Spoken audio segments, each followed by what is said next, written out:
Muy buenas tardes, respetados docentes, expositores, personal administrativo e invitados.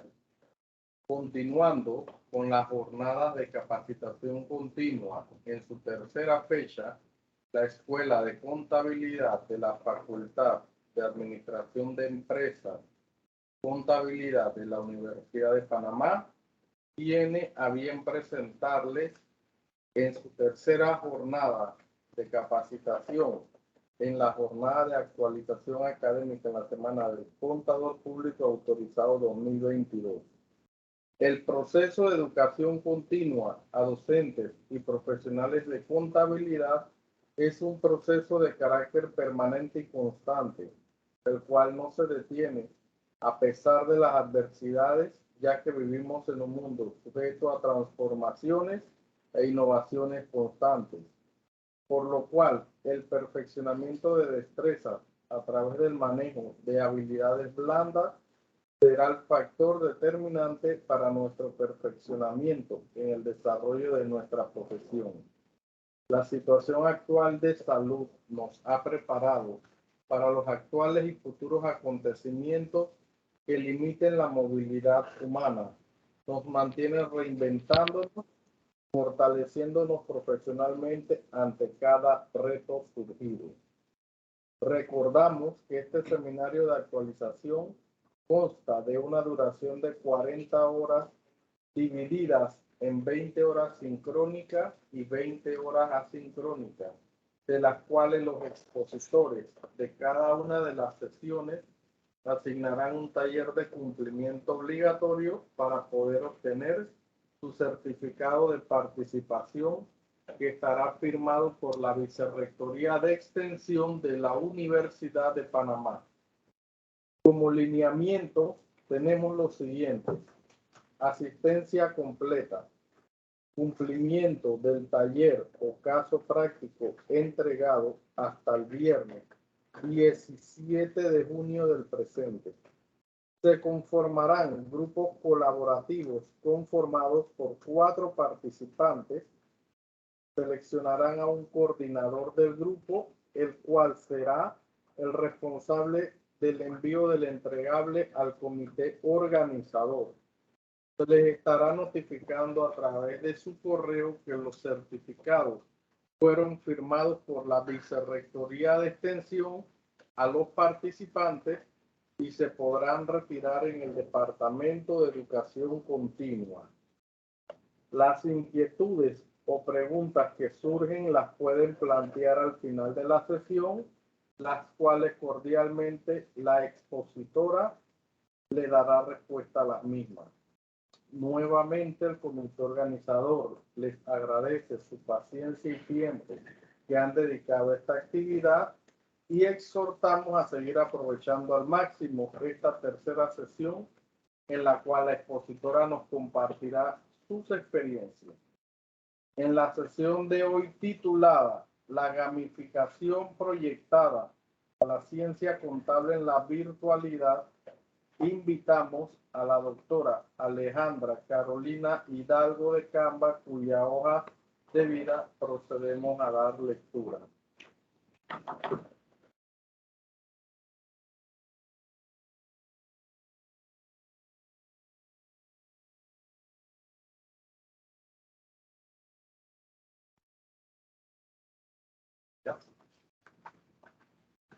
Alejandra Carolina Hidalgo de Camba es licenciada en Administración Comercial, título homologado por la Universidad de Panamá, licenciatura en Contabilidad Pública, Bachelor of Business Administration, Máster en Gerencia Tributaria, doctora en Ciencias Gerenciales y postdoctora en Gerencia Pública y Gobierno. Ha participado en diversos diplomados, congresos, seminarios como expositora en temas de contabilidad, normas internacionales de información financiera NIF, de auditoría NIAS, tributación, simuladores contables, entre otros, en países como Venezuela, Colombia, Perú, Argentina, entre otros países. Ha publicado artículos en revistas sobre estas mismas temáticas. Cuenta con experiencia profesional en Deloitte en el campo de auditoría en varios sectores de la economía, vale decir, en el área de petróleo, seguros, industrial, comercial y de servicios. Es directora del Centro de Investigaciones Financieras Contables de Panamá, en UNESPA, donde asesora trabajos de investigación en maestría, coordina proyectos de investigación, semillero de investigación y brinda capacitación en metodología a profesores y estudiantes de licenciatura y posgrado. Editora de la revista Finanzas y Negocios, también es profesora en UAM, UIP y en la Universidad Latina. Fungió por más de 10 años como profesora de contabilidad básica, ética del contador público, sistema tributario, presupuesto en la Facultad de Ciencias Económicas y Sociales de la Universidad de Zulia, Luz, y como profesora de maestría, doctorado y postdoctorado en la Universidad Privada Dr. Rafael Belloso Chacín, Urbe. Fue condecorada con la Orden al Mérito del Contador Público en el año 2013 en Venezuela. A continuación, le damos una cordial bienvenida a este seminario taller a la doctora Alejandra Carolina Hidalgo de Camba, el cual le cedemos la palabra. Buenas tardes a todos.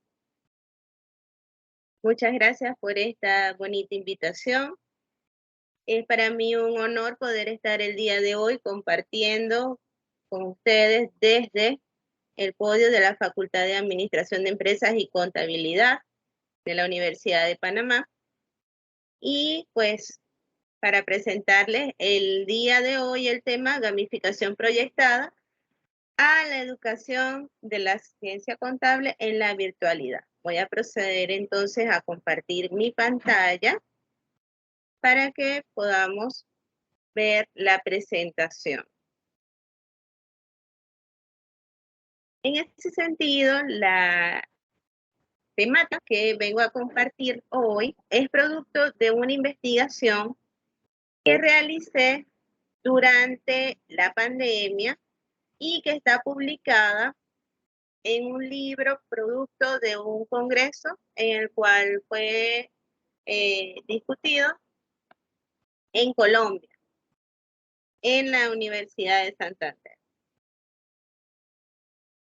De ahí que los principales propósitos que tuvieron, a ver, ella se toma su tiempo mientras comenzamos, que tuvo el presente estudio,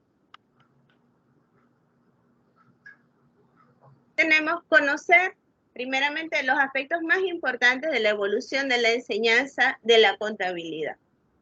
Antes de hablar de cualquier tema, y más aún de uno que es tan apasionante como lo es la contabilidad, siempre es bueno dirigirnos a los orígenes, porque eso nos permite saber un poco más y comprender la realidad actual. Entonces, como buenos investigadores, si queremos profundizar más respecto a un tema, siempre debemos de ir al inicio de las cosas. De ahí que, ya centrándonos un poco más en el propósito vital, en el objetivo fundamental que promueve este estudio, vamos a estudiar la educación virtual en el aprendizaje de las ciencias contables. Por último, se procede a analizar la vinculación que existe entre la gamificación y la enseñanza impartida en la educación virtual de la contabilidad.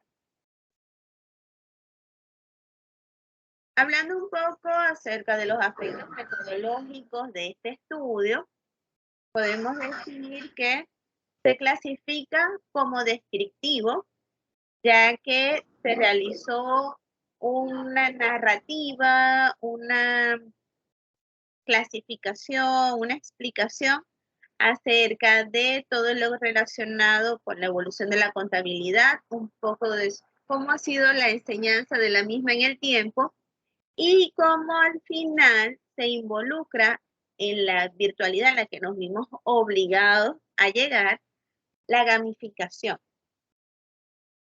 Asimismo, pues, es producto de resultados académicos, de vivencias que tuvimos varios profesores con un grupo de estudiantes.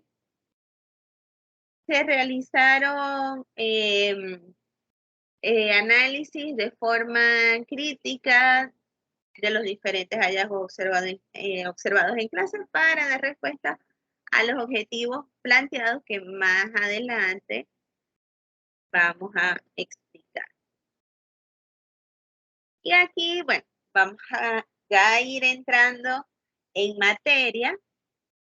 Tenemos que, es importante, como les decía, cuando vamos a estudiar un tema, siempre ir hacia el origen. Y en este punto, pues vamos a analizar un poco lo que ha sido la evolución de la enseñanza de la contabilidad. Como es bien sabido por la mayoría, ¿quién es el padre de la contabilidad? Fray Luca Pacioli, ¿cierto? Él, pues, era un fraile franciscano, matemático, apasionado también por los números, la álgebra, y era un hombre sumamente estudioso que desde su claustro, en silencio, comenzó a leer y analizar los métodos de contabilidad que se aplicaban en su tiempo en los mercados. Recuerden que estamos hablando de que esto sucedió en 1454, en pleno medioevo, y en ese momento, pues, tenemos que Venecia era un lugar muy importante dentro de lo que se refiere a estas postremerías, porque ya estaban saliendo de de sus casas, los artesanos, estaban empezando a crecer aún más los negocios para esta fecha. Ya había como que una necesidad de hacer una contabilidad más compleja y él viene a traer sin quererlo, sin buscarlo, la difusión de esta metodología que era utilizada por estos mercaderes, los cuales, gracias al invento de Gutenberg de la imprenta, fue posible que se difundieran estos conocimientos. Antes de él, sí hubo otros escritores que hablaban acerca de la manera, de la metodología, de llevar las cuentas, de llevar las relaciones de las mismas, pero él, con su teoría del cargo y el abono, y a través de la difusión de este conocimiento por medio de la imprenta, es que logra irradiar ese conocimiento contable. Recuerden que Europa en esta fecha, en 1454, era llamada el primer mundo. Ustedes recordarán cuándo llegó Cristóbal Colón a las Américas. Vamos a ver, ¿quién abre el micrófono y me dice?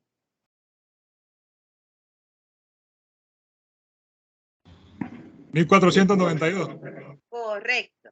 1492. ¿Cuánto tiempo había pasado desde que se había publicado el libro de Fray Luca Pacioli hasta 1492? Ni siquiera 50 años.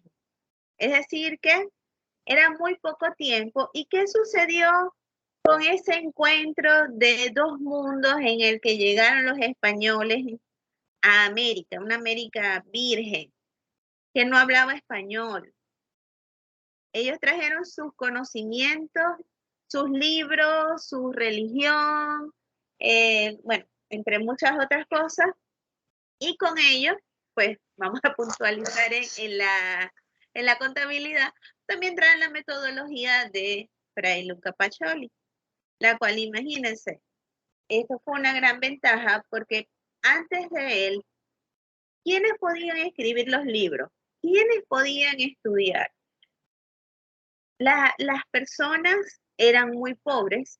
Recordemos que hablamos del sistema feudal, cuando eran prácticamente esclavos, eran los siervos, eran llamados así, los pobladores que eran propiedad, entre comillas, del señor feudal o del rey. Entonces ellos obviamente simplemente vivían para producir lo que podían comer, subsistir, sobrevivir. Ellos no tenían posibilidad de estudiar. Y por supuesto, al señor feudal tampoco le interesaba que ellos lo hicieran, o a los reyes, porque mientras más ignorante sea el pueblo, es mucho más fácil de controlar. Por eso, si nosotros queremos progresar, si nosotros queremos tener de verdad poder, eso se halla en el conocimiento. Por eso siempre ustedes tienen que estudiar. Nunca se cansen de estudiar, de leer libros, pero eso sí, de buena calidad. Y ya vamos a hablar de eso un poquito más adelante acerca de lo que tenemos ahora, ¿no? En ese sentido, pues, cuando llega la imprenta, ¿por qué es tan importante? Porque antes de eso, como les decía, el pueblo no estudiaba. Algunos monarcas lo hacían por necesidad, realmente ellos estaban más enfocados en defender su territorio, en vivir con sus lujos, en conquistar más territorios, más propiedades. Y la Iglesia Católica fue en ese momento quien llevó la batuta y quienes se encargaban, imagínense, en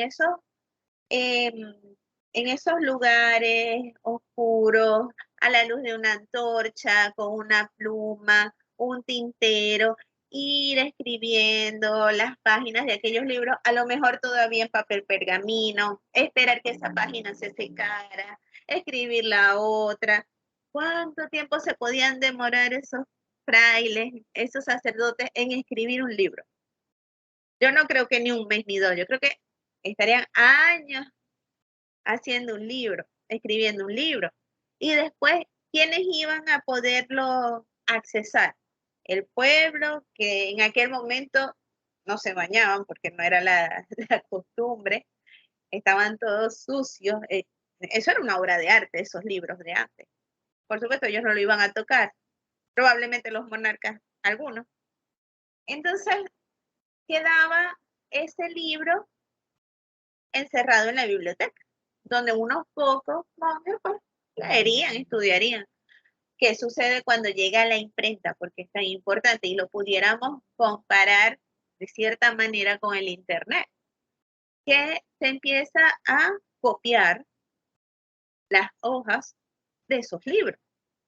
Y entonces cuando empiezan, claro, al principio era costoso, pero ya más personas podían tener la literatura en sus manos. Por eso es que se habla que el medioevo era el oscurantismo, porque no era que no había electricidad, que de hecho tampoco había electricidad, pero era verdaderamente porque las ideas, el conocimiento estaba en manos de unos pocos. La mayoría era ignorante, por eso fue un momento oscuro en una parte de Europa, que para nosotros es muy influyente debido a que nos vemos dominados por los españoles.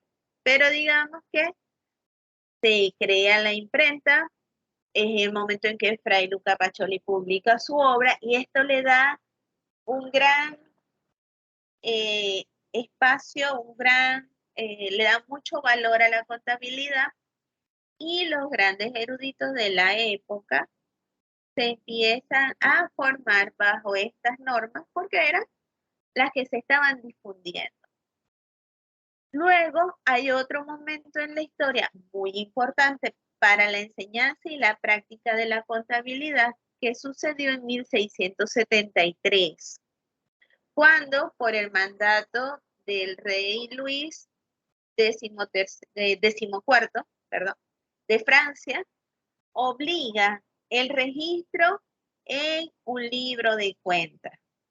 Entonces, claro, al tener que verse sujetos que si no lo hacían tenían una sanción, ya ahí eso también hace que más personas se aboquen a estudiar la contabilidad, practicarla correctamente, además de que surgen como que los primeros auditores que van a verificar que efectivamente se están registrando las cuentas.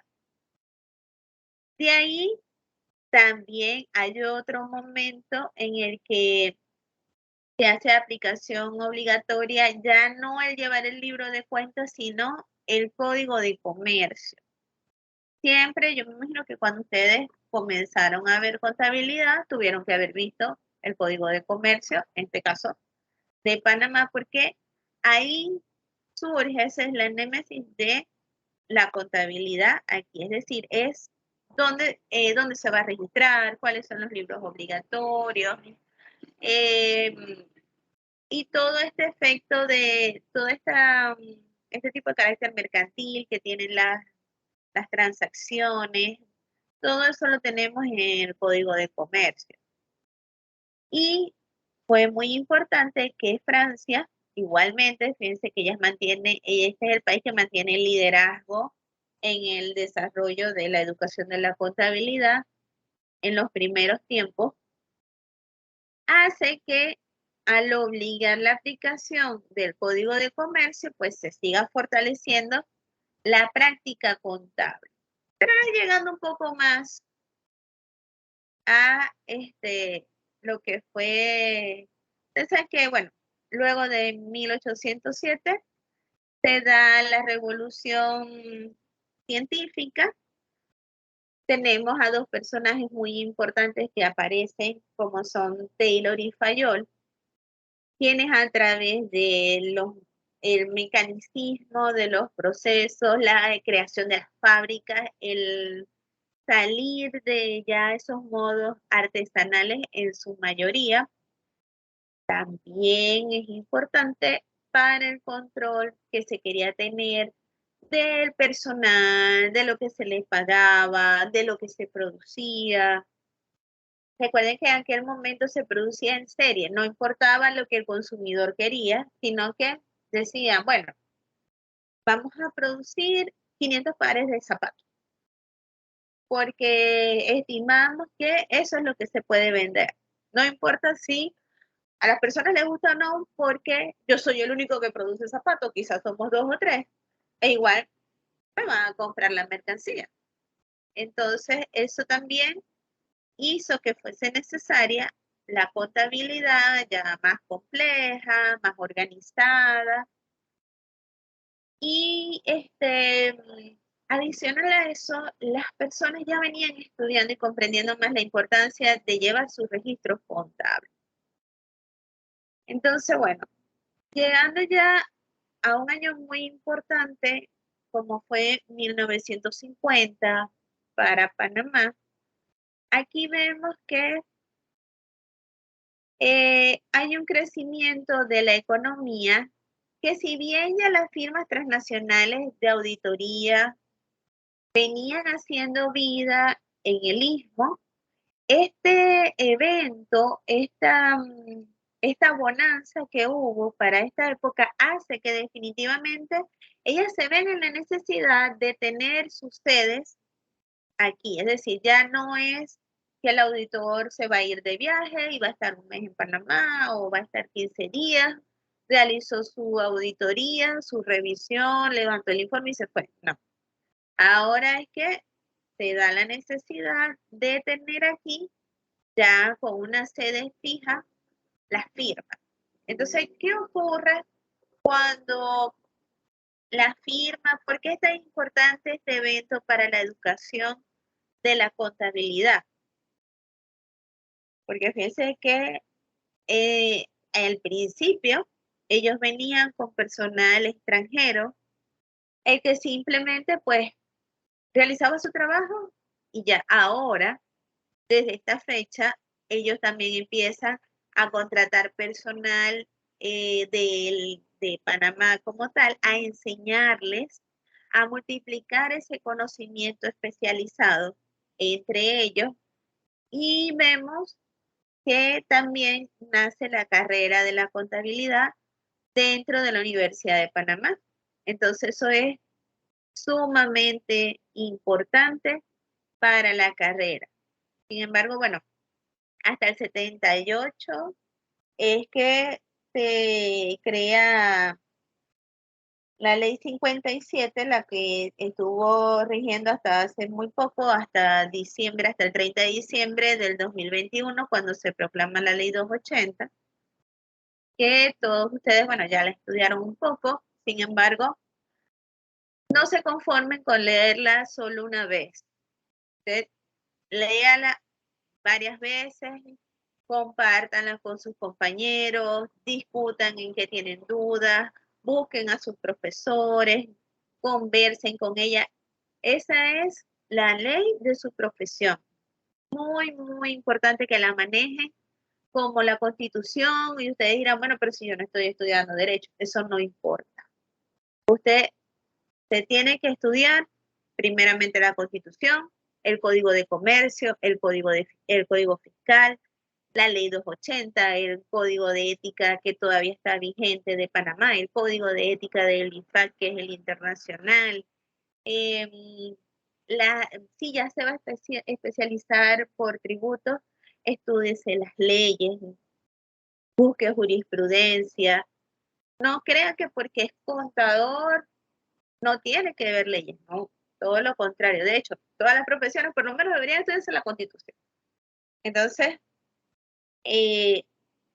mientras más conocimiento tengan, mejores profesionales van a ser. Dicho eso, pues, fíjense que les traigo a colación esta caricatura, ¿no? Que guarda mucha relación con lo que les estoy comentando, porque entramos a lo que sucedió hace muy poco, que fue la llegada de la pandemia, un evento inesperado para todos, pero que sin embargo llegó, tuvimos que afrontarlo y hoy por hoy pues lo estamos superando. Vemos aquí como Filipito, que es amiguito de Mafalda, él siempre se está quejando porque no le gusta estudiar. No sé si por aquí habrán algunos personajes así. Y dice, dichosas las moscas que no tienen que ir a la escuela. Me gustaría ser una mosca y volar libre y no tener que repasar las tablas de multiplicar, ni aguantar a la maestra, ni se viene Mafalda y ¡pam! Con un periódico, pues aplasta la mosquita. Entonces, ¿cuál fue la reacción de Filipito? Afortunadamente, reflexionó y de manera muy sabia empezó a repasar las tablas. 3 por 1, 3, 3 por 2 son 6 y así sucesivamente. Entonces, ¿cuál es el mensaje? Que a veces podemos ver que alguien vive su vida tranquilo, sin presión, sin estrés, porque no tiene obligaciones, porque qué fastidio, para qué estudiar tanto. Yo no quisiera estudiar, yo quisiera ser libre como un pájaro feliz, como una mosca. Pero su vida es muy finita. Mientras que si usted se sigue preparando, pues lo vamos a ver brillar en el firmamento. Entonces, pues llegamos a un punto de 1950, damos un rápido paso en el tiempo y nos ubicamos en la actualidad. Para no hacerles ese cuento, para hacer ese cuento largo o corto, llegamos a la realidad que nos tocó vivir en el 2020. 2020, en marzo, ¿qué fue lo que pasó? Nos enviaron a las casas. Nos tocó trabajar, estudiar y pasar todo el día resguardados en nuestros hogares, protegiéndonos de el COVID-19. ¿Y eso qué implicaciones trajo? Que así como ha sucedido, esta no es la primera pandemia, ya han ocurrido otras en la historia que también han dejado muchos saldos fatales, afortunadamente. Bueno, esta fue altamente contagiosa, con pocas pérdidas, que igual fueron importantes, por supuesto, porque no importa el número en general, sino, claro, los que fueron sobre todo más cercanos a nosotros, ¿no? Sin embargo, pues, así como ocurrió en pandemias anteriores, en la peste negra, en la fiebre española, la peste bubónica, en fin, otras tantas que han dejado millones de pérdidas. Y hemos visto cómo la educación nunca se detuvo, jamás, ni el trabajo tampoco.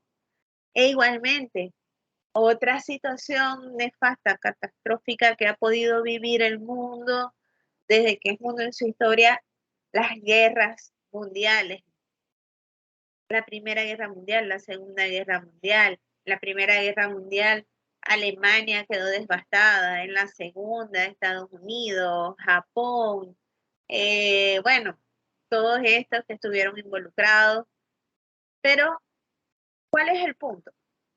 Que aunque tuvieron todas estas series de calamidades, de conflictos, de enfermedades, de muerte, ningún país llegó bajo la Santa María, bajó cerró y pasó la llave y le dijo, bueno, señores, agarren sus maletas, nos vamos. No, eso no pasó en ninguna parte, sino que todos se adaptaron a una nueva realidad y a luchar por mejorar y tratar de sobrevivir al principio en medio de la vicisitud para luego pues comenzar el proceso de reconstrucción. Ahora bien, retomando el punto en cuanto a la contabilidad, vemos que ella no se queda dormida tampoco en la pandemia. La educación contable se mantiene y una prueba de eso son todos ustedes que están aquí, que son unos guerreros, que son estudiantes muy valiosos, algunos estarán comenzando, otros estarán por terminar, otros irán por la mitad, pero todo eso tiene un valor muy grande porque en medio de una situación difícil, ustedes apostaron por estudiar, por mantenerse activos en la universidad, por adaptarse. Los profesores también han hecho un gran esfuerzo por mantenerse ahí junto a ustedes, por poder nosotros pues brindarles nuestro apoyo y nuestro conocimiento, pero ahora adaptándonos a otra realidad como fue la educación virtual. Entonces, vemos como aquí hubo como en una moneda, dos caras.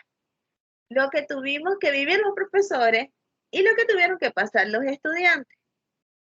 ¿Qué sucede? Fíjense lo que tenemos en la caricatura. Uno le pregunta al otro, imagínense que son dos profesores. ¿Estás seguro que sabes subir los archivos a la nube? O sea, ahí pues muchos de nosotros tuvimos que aprender muchas nuevas, pues, metodologías, programas, sistema, forma de plantear los temas. Fue volver la mirada de nuevo a los contenidos y decir, ok, ahora que estoy en virtualidad, tengo que diseñar una nueva metodología, tengo que revisar de verdad qué es lo importante, cómo lo hago utilizando el Teams o enviándolo por correo o a través del Moodle. Entonces, tenemos que además de la pandemia, también estaba presente la globalización, que no es nada nuevo, que ha estado ahí silente, pero creciendo, y de la mano del Internet, que sí se vio bastante empoderado, pudiera decirse, en esta situación, porque muchos de ustedes a lo mejor pues era suficiente tener el Internet si pasaban todo el día en la oficina, pues con eso les podía bastar, hacían una recarga una vez al mes, una vez cada 15 días, igual los profesores, pero ya no.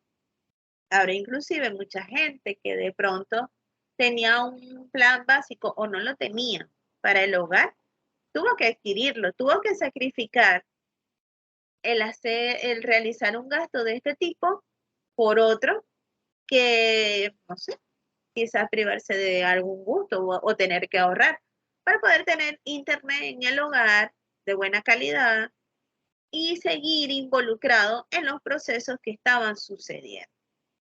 Entonces vemos cómo la mayoría de los profesores en las universidades, como dice aquí, me permito leerles, pasaron rápidamente de un escenario de clases presencial al que venían acostumbrados toda la vida, porque muchachos, primera vez que vemos una pandemia. Entonces, pues, volcarnos a las clases virtuales, lo cual no viene solo, no es algo que nos dijeron, ahora son profesores a distancia y ¡pum! Nos llegaron los conocimientos, las habilidades, las competencias. No, nosotros tuvimos que estudiar, que ir de la mano con ustedes, acertar, equivocarnos, corregir, mejorar y desechar quizás alguna estrategia que definitivamente no funcionaba. En fin. Y eso conllevó también a que, aprovechando las facilidades que brinda el Internet, pues muchos nos abocáramos también a ir un poquito más allá de dar el contenido, de decir, oye, esto puede ser más divertido. Y aquí hay una app que me sirve, que ellos la pueden usar en el teléfono, porque no todo el mundo tiene computadora, pero sí la gran mayoría tiene smartphone. Entonces, oye, voy a hacer algo divertido con mi clase. Voy a probar hacer, por ejemplo, una sopa de letras. Y entonces me iba a el portal donde me permite diseñarlo. Me iba a Educatools y lo hacía. No voy a hacer un crucigrama. O me voy a ir a Cerebrity y entonces voy a traer de ahí las preguntas.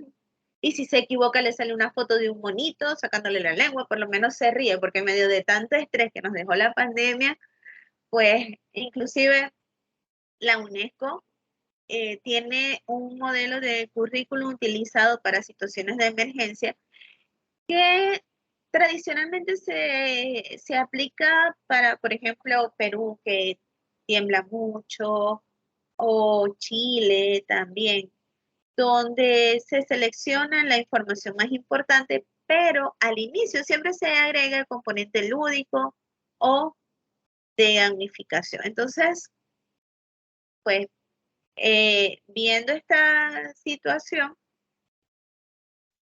decidimos ir aplicando esta estrategia alterna a los contenidos e ir midiendo los resultados que íbamos teniendo en los estudiantes.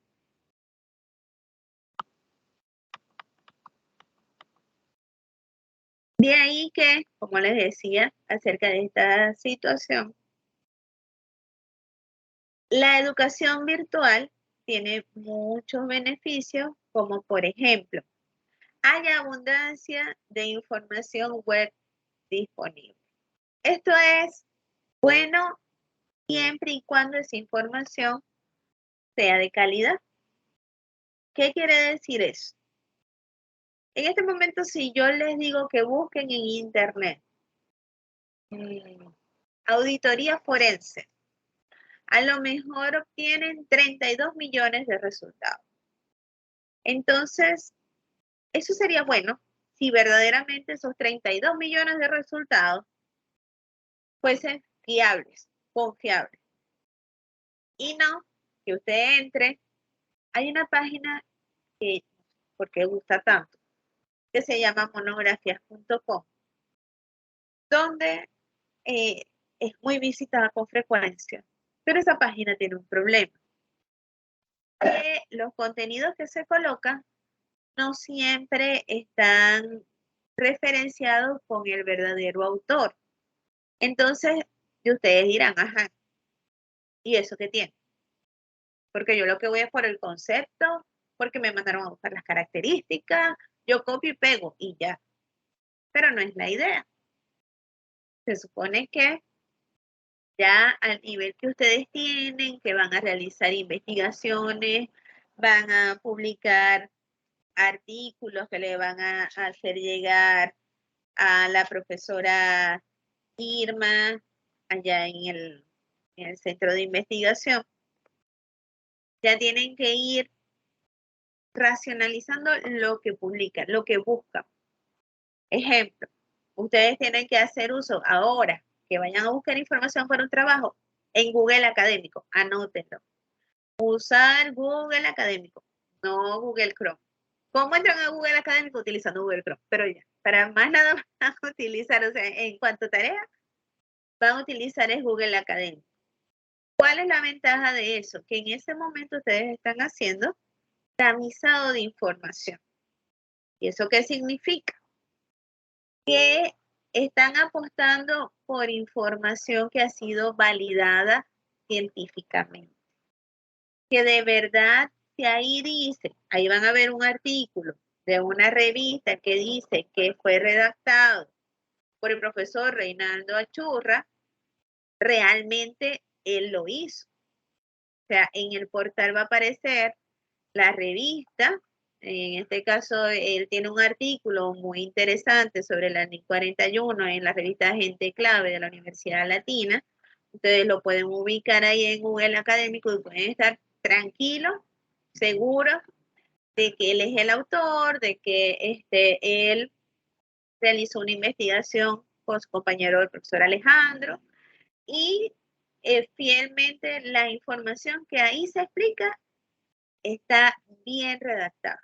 Entonces, ¿cuál es el otro paso a seguir después de que escogen una buena información? Un trabajo de citar al autor, según lo dicen las normas APA.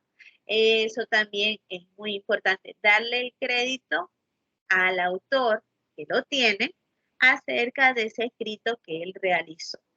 Entonces, en esa medida, esta abundancia de información disponible en la web es buena, porque estoy escogiendo calidad. ¿Qué pasaba antes cuando no había internet? Que tenían que irse a las bibliotecas. Probablemente en las bibliotecas usted encontraría 2 libros, 3 libros. Le preguntaría al vecino, mire, usted tendrá un libro de auditoría. Puede ser que se lo encontrara, como puede ser que no. Entonces el libro ya lo iba a hacer solamente con 3 autores. Entonces antes la queja era, no tengo libro, ¿de dónde tomar la información? No consigo material, no puedo tener 14 autores como es lo que generalmente se pide en un trabajo. Entonces, pues, estoy limitado por eso. Nos ponemos tristes por eso. Ahora, el problema es que hay demasiada información, porque imagínense que le salgan, ok, si lo hacen por Google Chrome, le salieron 3 millones de resultados. Si lo hacen por Google Académico, le van a salir, supóngase que 35.000 resultados. Es una cosa bárbara. Los números, ustedes hagan la prueba. No me crean a mí, hagan la prueba. Busquen el mismo término en Google Chrome y en Google Académico. Y bueno, las diferencias son abismales. Pero bueno, supónganse que hay 37.000 documentos. En Google Académico que ustedes dicen esto sí, esto o son revistas académicas, revistas investigativas, o son tesis, o puede ser que sean libros. Eso es lo que ustedes van a encontrar en Google Académico, que ha sido validado por la comunidad científica. Pero igual, usted no se puede leer 37.000 documentos. Eso es falso. Entonces, bueno, ahí viene el buen uso de los filtros, de los años, traten de que sean de 5 años para acá, menos de que sea un clásico, bueno, se acepta, pero si no, según las normas APA son 5 años para acá. Entonces, ahora el problema es que hay demasiada información. No obstante, para buenaventura de ustedes, de nosotros, de nuestra comunidad, en el ámbito contable en Panamá, hay mucho trabajo por hacer en las temáticas de contabilidad. Así que no tengan miedo de ir a plantear sus ideas en el semillero de investigación, porque seguro van a tener cabida, ya que hay mucho sobre qué escribir. Entonces, también la educación contable, aparte de todo el hecho de tener mucha información, permite el uso de recursos tecnológicos adicionales como foros, chat y videoconferencias como la que estamos utilizando en este momento. Adicionalmente, permite un aprendizaje más interactivo y participativo, siempre y cuando ustedes decidan accionar sus micrófonos y prender sus pantallas, porque ese es otro caso. Pero bueno, por lo menos sí hay interactividad y en eso también es importante el rol de la gamificación de los juegos que permite que hacer un ambiente pues más divertido en el cual se motive la participación. Se da la autonomía estudiantil, por supuesto ya es su responsabilidad estudiar y hay una realimentación asincrónica para aprovechar mejor el tiempo.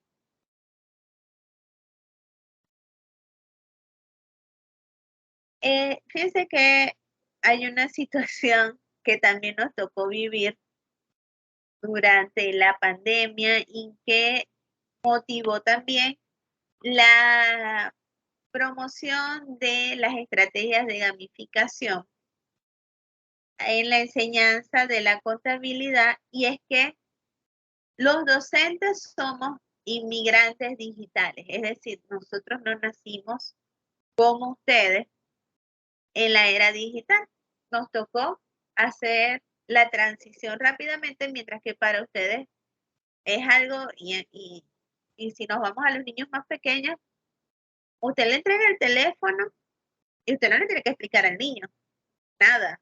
Cuando lo ve, ya le está en YouTube. ¿Cómo hace? No lo sé, pero ya está viendo Pepa, ya está viendo la comiquita de su preferencia, la caricatura favorita, o está viendo la música que le gusta. Usted a ese niño no le ha dicho nada. Y probablemente el niño quizás no llegue ni al año, pero ya usted le da la tableta, le da el teléfono y el niño se desplaza con total familiaridad en el teléfono. Y ustedes per se, pues también, todo se les hace mucho más fácil, descargar contenido, hacer videos, agregarle sonidos, efectos, eso es algo que ustedes hacen rapidísimo. Entonces, eso facilita el uso de la gamificación en la educación contable, porque ayuda a motivar a que la clase no sea tan aburrida, tan monótona, despierta la creatividad, genera nuevos escenarios. hace que el material sea más fácil de compartir y por supuesto pueda fijar mejor los conocimientos y lograr el aprendizaje significativo. Tenemos entonces que existe la gamificación, es muy amplia. La gamificación no es jugar por jugar, la gamificación tiene un objetivo, tiene una metodología, tiene unos indicadores de medición, lo cual les da su carácter científico a estas estrategias. No, no cualquier juego sirve para educar. Eso sería un error pensarlo de esa manera, pero lo lúdico es algo que viene inherente al ser humano. Como les decía ahora con el ejemplo de los niños inclusive desde que son pequeñitos ya juegan, ellos juegan. Entonces, ellos aprenden a diario.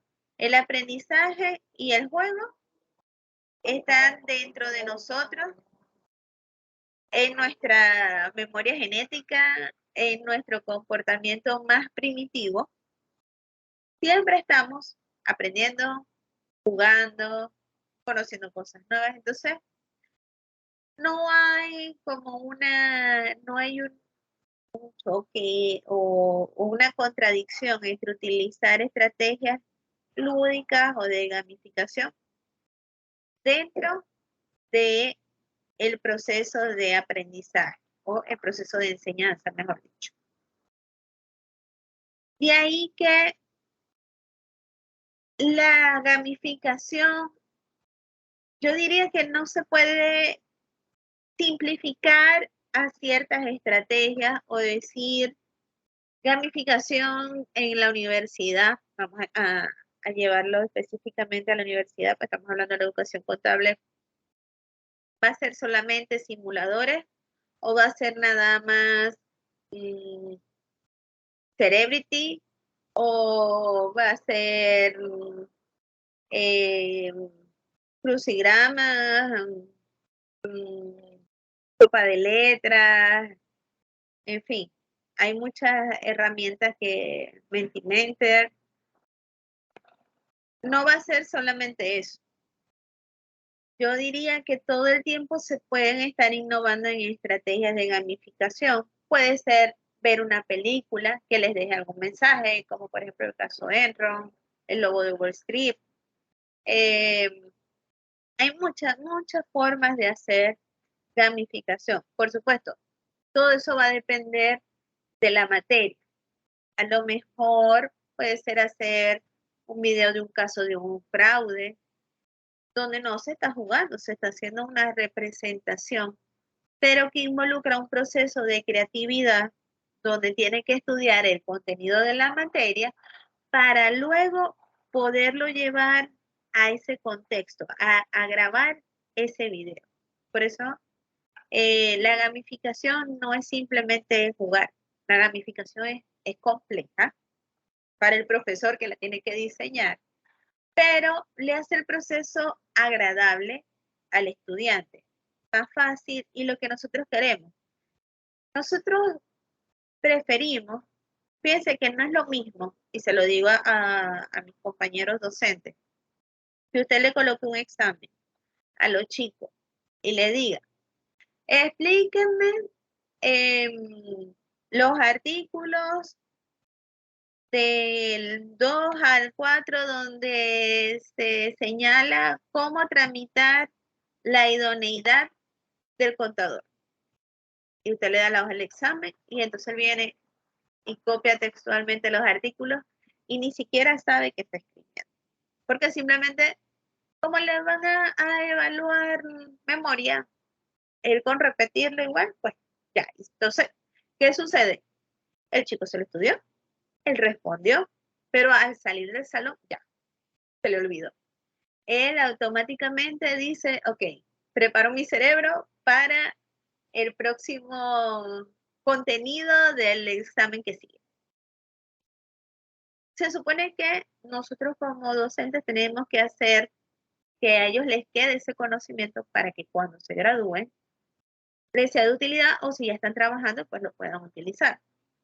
Entonces imagínense que nosotros le digamos, recree el trámite de la idoneidad en un equipo de máximo 3 jóvenes, 3 compañeros, graben un video, súbanlo a un canal privado de YouTube y me envíe el enlace. Puede colocarle sonido, me envía el guión, porque tampoco van a improvisar. Usted hace el guión, me lo envía junto al enlace del video de YouTube. Y entonces yo les apuesto que a esos estudiantes, por el esfuerzo que tienen que hacer para dramatizar cómo gestionar la idoneidad, y a eso le podemos agregar, y explique el alcance de responsabilidad de tener una idoneidad, de cuando tienen ya la idoneidad. Eso ellos van a decir, no, porque fíjense que fui yo, la profesora Alejandra me hizo hacer un video donde yo me tuve que vestir como el de la junta técnica y simulamos el acto de juramentación cuando nos entregaron la idoneidad y yo tuve que explicar, dice el otro, para qué servía la idoneidad. Eso lo van a retener más en su mente que el haberse memorizado los artículos. Claro, hay que saber dosificar la gamificación, ¿no? Que tampoco lo voy a aplicar en todo el tiempo a todos los temas, sino que hay que saber jugar con eso, es un poquito de estrategia. Digamos que para eso no hay una receta, un patrón, hay mucho de intuición, de experiencia, de creatividad.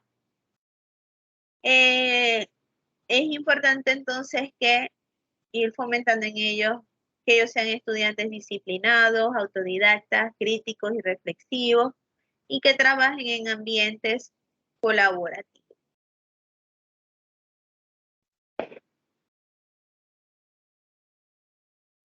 Bueno, en la universidad especializada el contador público autorizado entre varias estrategias que hemos puesto en práctica, una de las que nos ha gustado mucho los resultados que hemos obtenido es el uso de los simuladores contables. Esto ha traído experiencias muy valiosas tanto para los profesores que acompañan a los estudiantes como para ellos que participan en este tipo de challenge en su mayoría.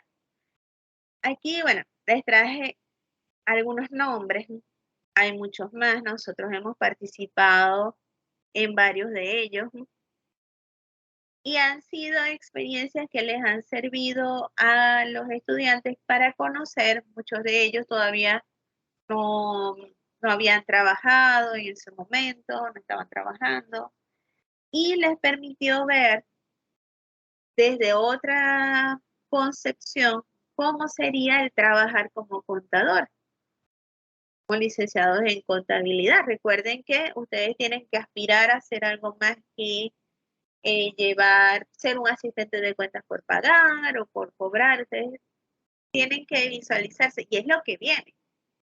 La contabilidad se está transformando. La contabilidad viene ahora para ser manejada todo lo que es el tenedor del libro por sistema.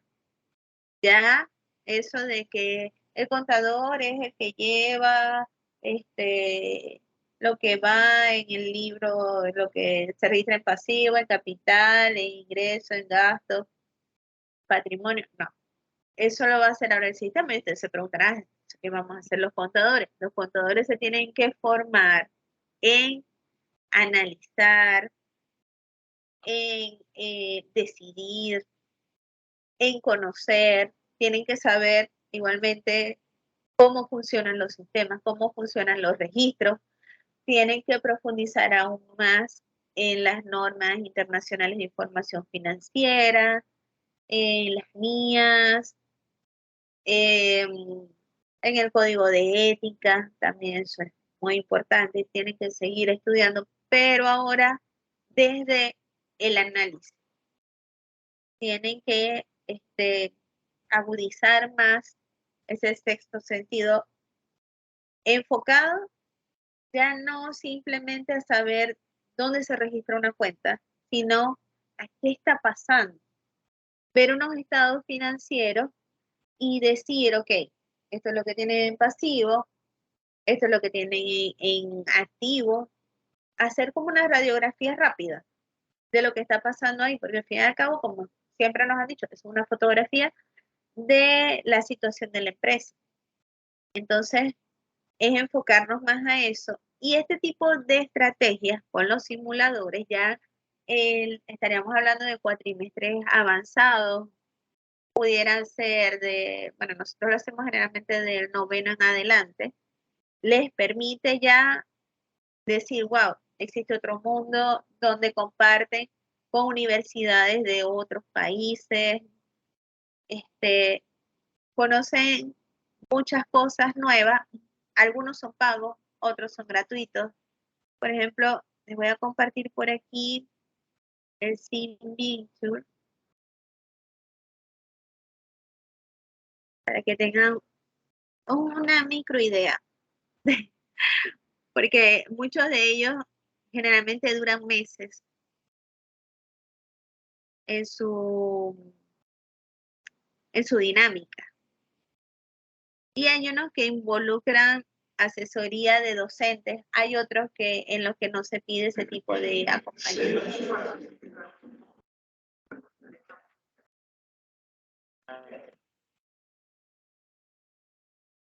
Ok, él le va explicando, ahí se registra el estudiante, comienzan. Aquí tienen las cuentas del balance, las diferentes áreas.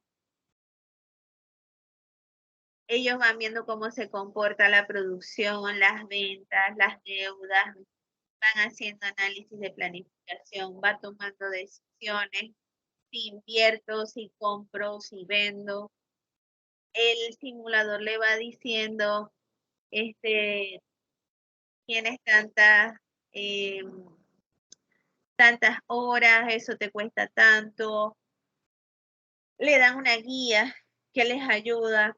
La guía es bastante extensa, por eso también demoran varios meses. Hay unos que duran 2 meses, otros 3, otros 6, depende del challenge.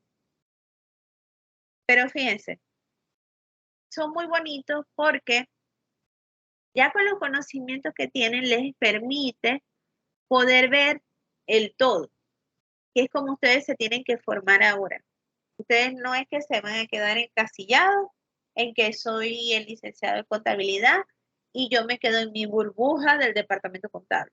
No, ustedes tienen que ahora ver todo, tener acceso a permitirse hacer un análisis general y siempre piense que nuestra profesión es muy delicada. Puede involucrarse en serios problemas si se relacionan con personas de dudosa reputación. Tienen que estar también muy pendientes de eso. Por eso siempre pregúntense, ¿por qué? ¿Por qué? ¿Por qué? ¿Por qué compraron? ¿Por qué vendieron? ¿Por qué invirtieron? Siempre eso es muy importante, ya que al final, si usted es el contador, usted va a dar fe pública y las sanciones van tanto para el dueño de la empresa como para el contador. Entonces, aquí el simulador le va mostrando la relación entre las diferentes áreas del negocio, cómo está también con respecto a sus competidores. Usted entonces hace sus cálculos, decide si seguir comprando o no, por ejemplo, materia prima, o si lo deben invertir en publicidad. Ven el negocio.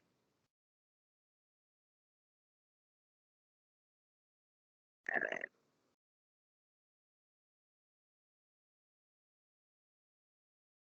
Bueno, y básicamente la mayoría de ellos lo que buscan es que el que obtuvo un mejor rendimiento financiero, que no quiere decir que fue el que ganó más, sino el que combinó los elementos de productividad, de ventas, de reclutamiento, fue, entre otras áreas, el de tesorería, y obtuvo ganancia, ese es el mejor. Pero bueno, como le digo, todo varía de un simulador a otro. Pero esto, pues, es una manera diferente de nosotros educar y de los chicos aprender.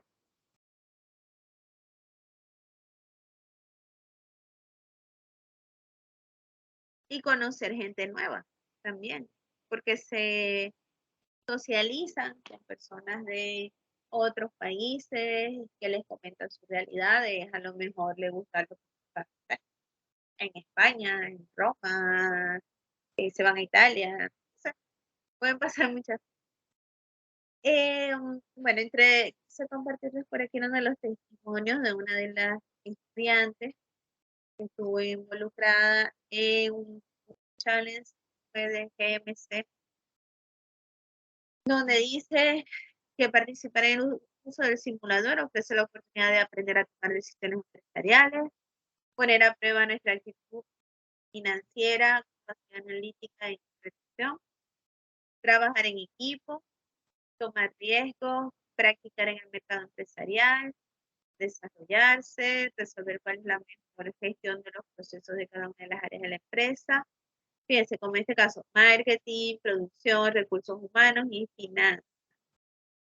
Adicional a eso, poner a prueba los conocimientos adquiridos hasta ese momento durante el estudio de la carrera. En este sentido, se convierte en una experiencia enriquecedora, emocionante y motivadora que inspira a futuros profesionales a realizarla. Entonces, definitivamente, el mundo está cambiando, la profesión también, y nosotros, tanto estudiantes como profesores, no podemos quedarnos atrás. Tenemos que adaptarnos, influir en esta nueva realidad, ser flexibles.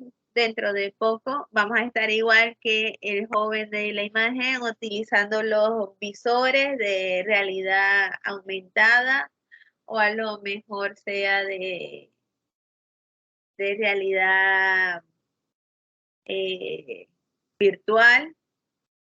Vamos, o los que vieron, yo me imagino que aquí muchos vieron los Avengers, cuando Iron Man trabajaba y sacaba las pantallas y las pasaba una y la otra y tomaba decisiones. Bueno, nosotros pues no estamos tampoco muy ajenos a vivir esa realidad.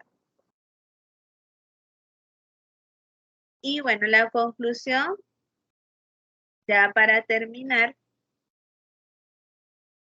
sería que deben enfocarse en la formación de profesionales desde la visión de un perfil que integre lo referente a la comprensión de las normas técnicas y legales, que de hecho de eso tenemos muchísimo, así como competencias digitales. Todo esto enmarcado en la reflexión ética de su actuación. Es decir, que ¿qué deben estudiar? Las normas técnicas, las NIF, las NIAS, las NICC, tienen que estudiarse las normas legales, si se van por el ámbito de la tributación, e igualmente escojan cualquier rama, estudien la Constitución, el Código de Comercio, el Código Civil, el Código Fiscal, eso nunca está de más. Y por supuesto, sea cual sea su decisión, su preferencia también, estudien el Código de Ética del IFAC y el nacional. Lo que pasa es que el Código de Ética del IFAC es mucho más amplio y como ustedes sabrán, actualmente también estamos en el código vigente, está dentro de disposiciones transitorias en la ley 280. Bueno, en cuanto a los simuladores, son un recurso necesario en el fortalecimiento de los conocimientos que deberá incorporar el docente si desea que su estudiante se sienta más empoderado como un ciudadano digital. Recordemos pues que la tecnología es un medio, no un fin. Nunca podemos dejar de darle importancia al factor humano. No hay tecnología sin humanidad. Eso sería pues catastrófico, que ser brillantes, pero no tener valores es un ser malvado. Y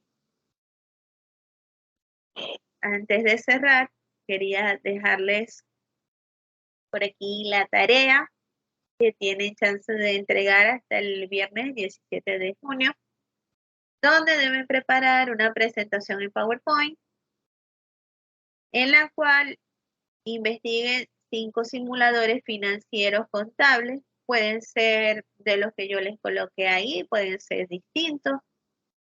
Y explique los siguientes aspectos de cada uno. Sus requisitos para poder inscribirse, cómo es su metodología, cuáles son los beneficios que le aporta el participar en ese simulador, cuál es la viabilidad de aplicación en su facultad. Es decir, si es gratuito, en qué momento se realiza, el idioma, hay algunos que son en inglés, que tiene que ser, los participantes deben ser bilingües, si son pagos, si es posible conseguir el financiamiento en la universidad, pues todo eso lo explican ahí.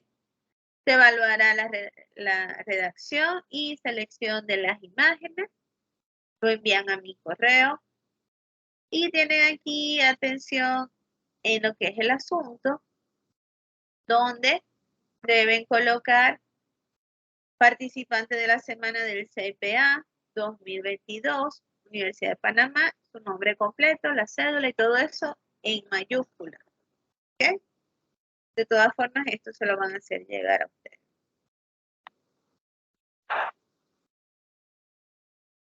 Bueno, y como estamos hablando acerca de la gamificación, no podemos terminar esta presentación sin jugar un poco, ¿cierto? ¿Quién quiere jugar? Vamos a ver, abran los micrófonos y me dice quién quiere jugar.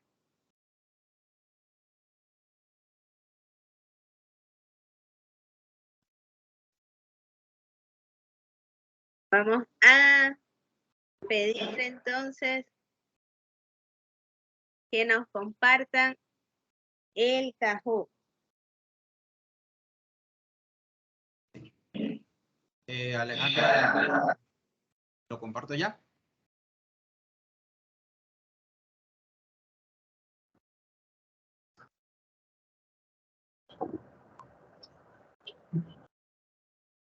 Antonio, Voy para allá. gracias.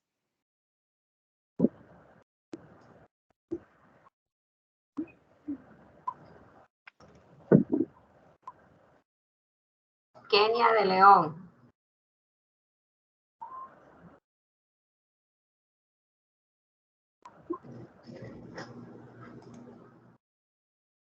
Quedando jugadores, dice. Hoy hemos tenido la suerte, bueno, de poder traer un premio para el ganador. Vamos a ver si lo ven aquí. El ganador se va a llevar un libro de historia de la contabilidad escrito por Johnny Chen. No sé si lo pueden ver aquí. ¿Y cómo hago para participar? Tendrías que quitar el Okay. fondo, Alejandra, porque no se nota Tienen bien que el entrar a Kahoot. Escriban Kahoot. K-A-H-O-O-T.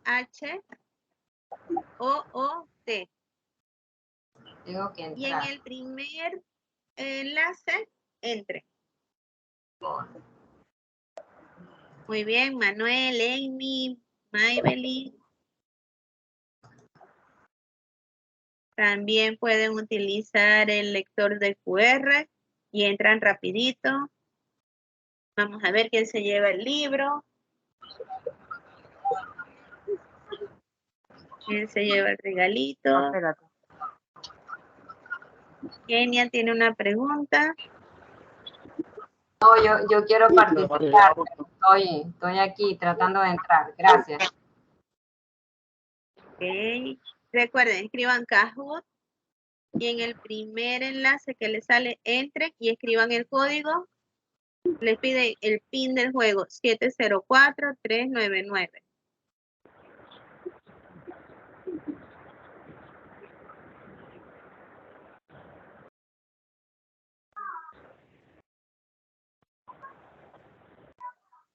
Traten de colocar su nombre para que podamos identificarlo para la entrega del libro.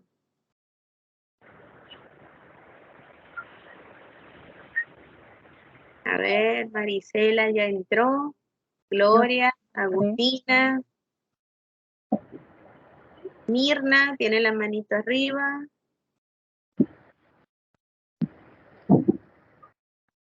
Mirna tiene una pregunta. Sí, gracias. Buenas noches. ¿Cuál es el código para entrar al Kahoot?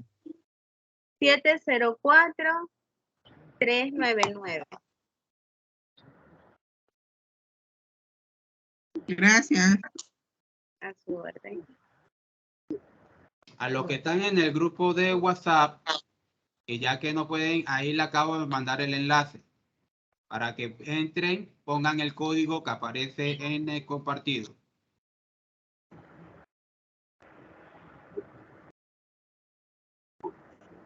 A ver, ya entró Zoraida, Omar, Ricardo, Edith, Antonia, Mirna.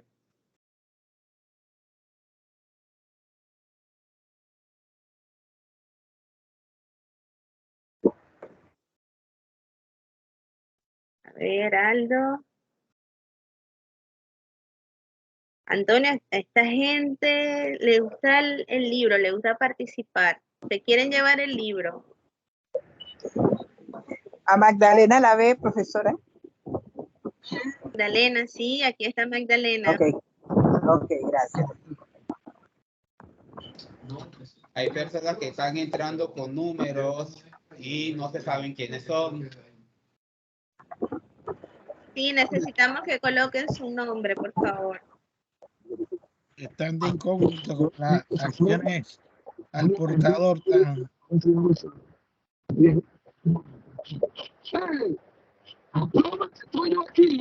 Vicente. Oye.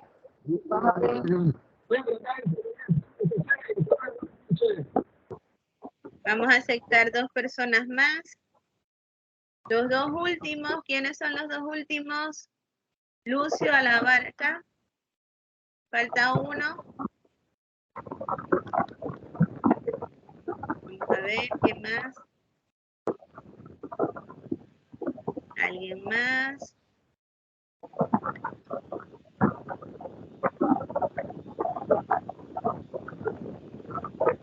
Ay, se salió alguien por ahí.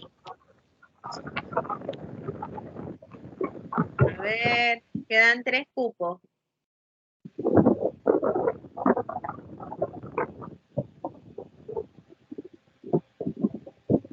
A ver.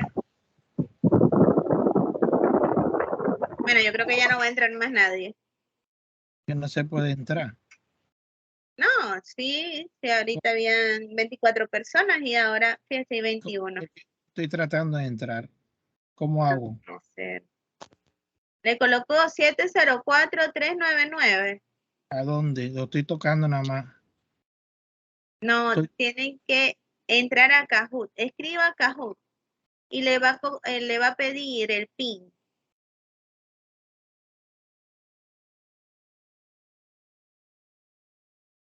José entró. Yo escribí nada. Escribí Kahoot y nada.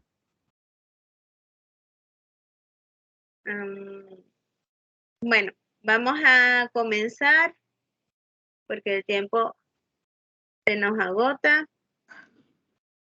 Ok. Bueno, a mí me dijeron que ya ustedes habían tenido clase de la ley 280, ¿cierto? Entonces vamos a hacerle aquí unas preguntitas bien interesantes sobre esta norma. Son 5 preguntas nada más. Mucha suerte. La mecánica es, yo les leo las preguntas y ustedes rápidamente van a pulsar el color o la figura en su teléfono o computadora. Empezamos. Vamos, Antonio. Gracias. Ley 280. Y dice así. Uno de los siguientes es un acto propio de la profesión del contador público autorizado. Desarrollo de software, venta de bienes inmuebles, las asesorías, consultorías, peritajes fiscales o compra y venta de acciones. Presiones rojo, amarillo, celeste o verde, dependiendo de la que considere la respuesta correcta. Quedan 8 segundos. Vamos, rápido, rápido. 3 segundos.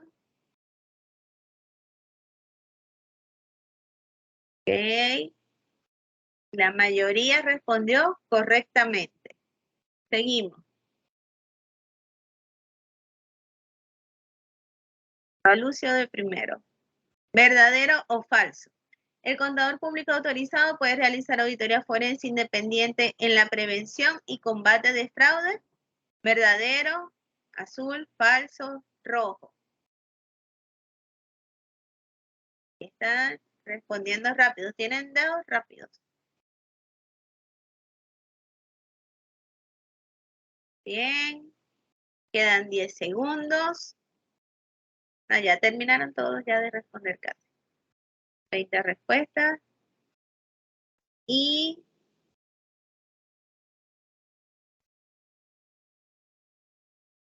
es correcto.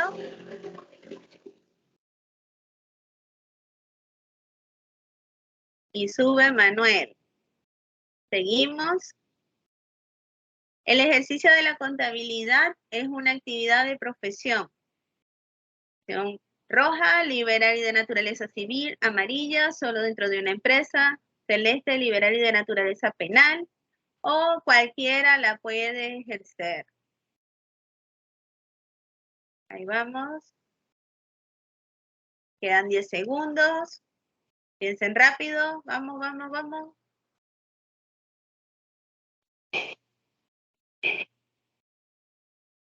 Y el ganador es esta pregunta. Manuel, a ver.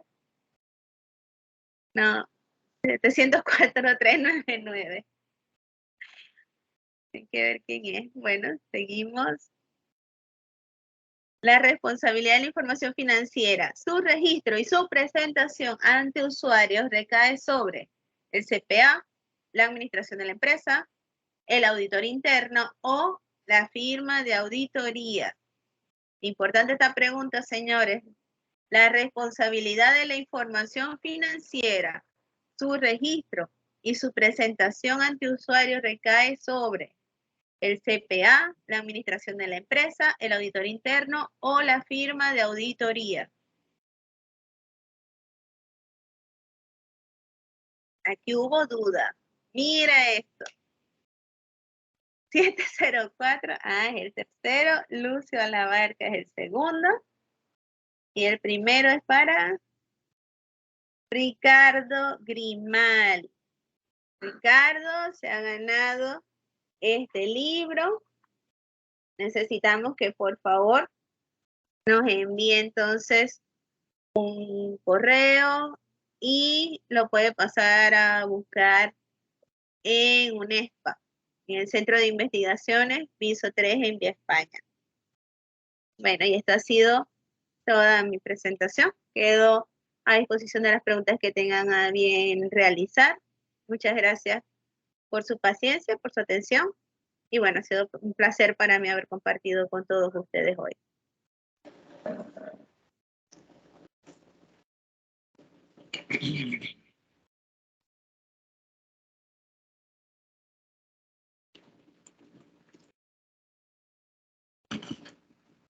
Muchas gracias, doctora Alejandra Hidalgo, por su presentación muy interesante. Hemos compartido un buen rato con usted y me siento muy complacido por haber estado aquí presente. Gracias. Gracias. Si hay preguntas o comentarios, algún aporte que quiera realizar alguno de los participantes, y los micrófonos son suyos, colega.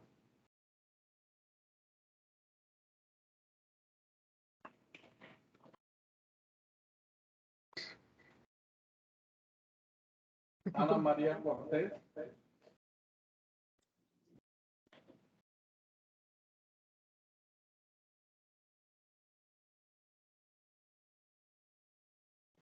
Ana María Cortés tiene una pregunta.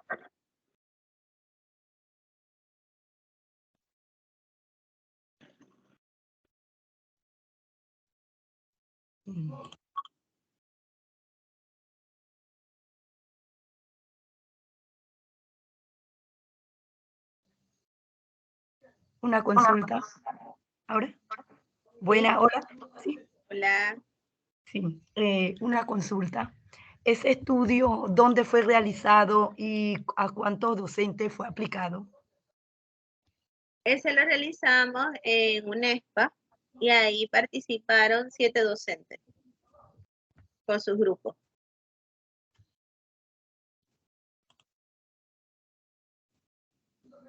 Gracias.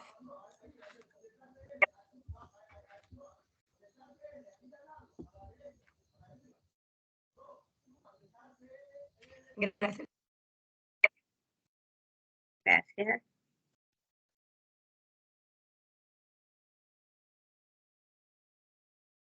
Bueno.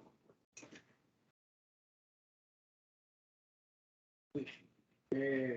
Bien, habiendo terminado con la exposición de la doctora Alejandra Hidalgo, la Universidad de Panamá, Facultad Administración de Empresas y Contabilidad, otorga el certificado a la doctora Alejandra Hidalgo de Camba por su participación como expositora en el tema la gamificación de la ciencia contable en la virtualidad, el seminario taller denominado Jornada de Actualización Académica en la jornada académica de la Semana del Contador Público Autorizado 2022, modalidad virtual, del 23 de mayo al 3 de junio de 2022, firma el magíster Franklin Castillo, decano de la Facultad de Administración de Empresas y Contabilidad.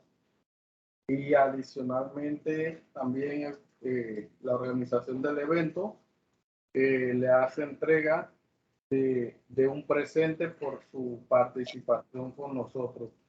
De antemano, doctora, de parte del comité organizador y de la Facultad de Administración de Empresas y Contabilidad, le damos las gracias por su magistral presentación en esta tercera jornada. A los demás participantes los invitamos mañana a la penúltima jornada de esta semana de actualización en la Semana del Contador Público Autorizado. A todos les deseamos saludos. Gracias.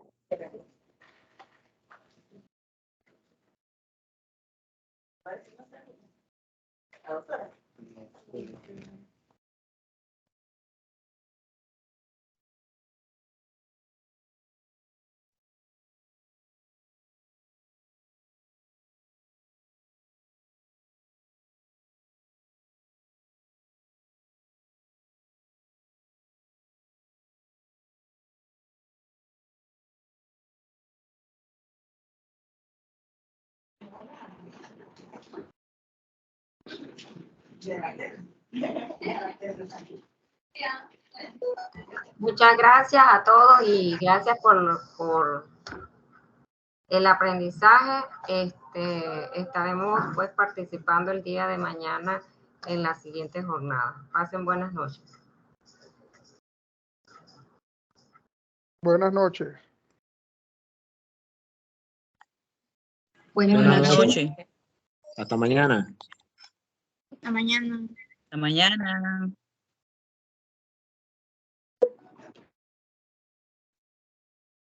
Hasta mañana. Yo primero. Vaya, Camacho, yo pensé que no estabas aquí.